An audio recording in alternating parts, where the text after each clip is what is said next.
பறக்கும் படை கண்காணிப்பு குழு அலுவலரும் சங்கரன் கோவில் வட்டார வளர்ச்சி அலுவலருமான ராதா சஸ்பெண்ட் செய்யப்பட்டிருக்கிறார். விவரங்களோடு இணைகிறார் நமது செய்தியாளர் தங்கம். வணக்கம் தங்கம். என்ன காரணத்திற்காக இந்த சஸ்பெண்ட் நடவடிக்கையானது மேற்கொள்ளப்பட்டிருக்கிறது? விவரங்கள் என்ன?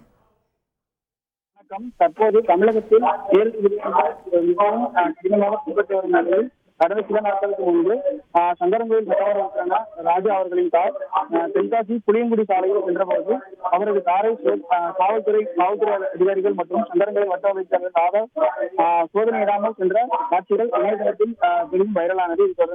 இது பெரிய பேசுபொருளானது. அதனைத் தொடர்ந்து எழுந்த குற்றத்தின் காரணமாக இது குறித்து மாவட்ட ஆட்சியர் விசாரணை மேற்கொண்டு வந்தார். இந்நிலையில் இன்று சட்டமன்ற உறுப்பினரின் வாகனத்தில் சோதனையிடாமல் அனுப்பிய அரசு அலுவலரின் பறக்கும் அதிகாரியான சங்கரன்கோவில் வட்டார வளர்ச்சி அலுவலர் ராதாவை தற்காலிகமான பணியில் நீக்கம் செய்து உத்தரவிட்டுள்ளார். உங்கள் முழு விவரங்களுக்கு நன்றி தங்கம். செய்திகளை உடனுக்குடன் தெரிந்து கொள்ள உடனே சப்ஸ்கிரைப் பண்ணுங்க.